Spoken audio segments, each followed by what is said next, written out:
Λίγες ώρες μόνο πέρασαν από τη στιγμή που ο Ρώσος πρόεδρος Βλαντίμιρ Πούτιν δήλωσε κατά τη διάρκεια της νέας σύσκεψης με Ρώσους αξιωματούχους που πραγματοποιήθηκε αργά χθες βράδυ και που αφορούσε την ουκρανική επίθεση στο Σταρομπέλσκ, ότι το Κίεβο μετά από αυτό το χτύπημα εισήγαγε στη σύγκρουση Ουκρανίας-Ρωσίας μια νέα διάσταση και πως τώρα θα ξεκινήσουν συζητήσεις πίσω από κλειστές πόρτες για το πώς θα απαντήσει η Μόσχα. Και η Μόσχα απάντησε, αφού περίπου στις 1 το βράδυ ώρα Ελλάδας ξεκίνησαν να έρχονται πληροφορίες από ουκρανικά τοπικά κανάλια και παρατηρητές για μεγάλο αριθμό εισερχομένων ρωσικών μη επανδρωμένων αεροσκαφών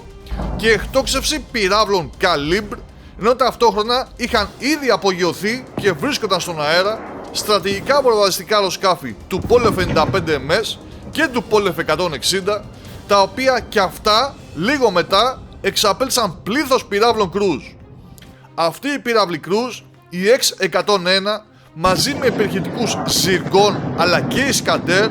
έκαψαν στην κυριολεξία την πρωτεύουσα Κίεβο, προκαλώντας ένα χάος, μια κόλαση πυρός, με την Ουκρανική πολεμική αεροπορία να ανακοινώνει το πρωί ότι στη ρωσική πυραυλική καταιγίδα χρησιμοποιήθηκαν συνολικά 729 μέσα, 656 μη επανδρωμένα αεροσκάφη και 73 πύραυλοι, εκ των οποίων οι 8 ήταν Ζιργών, οι 33 Ισκαντέρ, οι 27 X-101 και οι 5 Καλίμπρ, και πως από όλα αυτά κατάφερε να αρχαιτήσει 602 UAV και 40 πυράβλους. Από την πλευρά του, το Ρωσικό Υπουργείο Άμυνας πριν από λίγη ώρα έδωσε κάποια λίγα πλάνα βίντεο εκτοξεύσεων, ανακοινώνοντας ότι κατά τη χθεσινοβραδινή επίθεση που διεξήδη ως απάντηση στην επίθεση στο Σταρομπέλσκ αλλά και σε άλλους πολιτικούς στόχους στη Ρωσία, στοχοποίησε και χτύπησε στο Κίεβο 10 επιχειρήσεις που κατασκευάζουν στρατιωτικά προϊόντα συμπεριλαμβανομένων επιθετικών UAV, στις οποίες μέσα σε αυτές περιλαμβάνονταν η Ένωση Απρίς PT, η εταιρεία ηλεκτρονικών ειδών Special Design Bureau SPECT, η Mayak Plant GSC και η κρατική εταιρεία Ukris Specs Export. Επίσης χτυπήθηκαν και μπέσαν ζημιές 3 κέντρα στρατολόγησης των ενόπλων δυνάμεων της Ουκρανίας. Αλλά η Ρωσία δεν επιτέθηκε μόνο στο Κίεβο.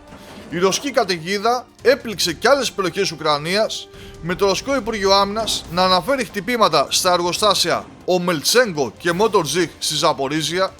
σε εργοστάσιο της Firepoint και σε ένα κέντρο υλικοτεχνικής υποστήριξης στο Τιμποπετρόβσκ,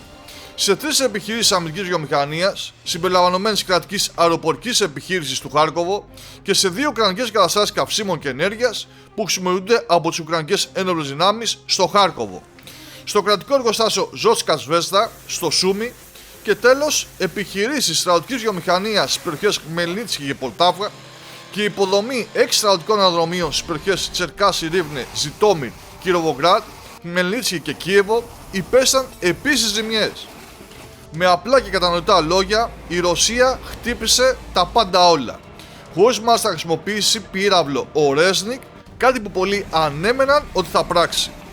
Πριν λίγο μάλιστα, ρωσικές ενημερωτικές πηγές έδωσαν περισσότερες πληροφορίες, γράφοντας ότι μέσα στους στόχους που χτυπήθηκαν ήταν και η βάση εκπαίδευσης Kill House που αφορά χειριστές UAV. Σε κάθε περίπτωση, πλέον αναμένουμε να δούμε πότε η Ρωσία θα εξαπολύσει την επόμενη πυραυλική κόλαση κατά της Ουκρανίας, η οποία και θα επιβεβαιώσει ότι δεν έχει κάποιο πρόβλημα στην παραγωγή τέτοιων οπλικών συστημάτων, αλλά επίσης θα θέσει και το ζήτημα αν το Κίεβο μπορεί να αντέξει αυτά τα συνεχόμενα χτυπήματα.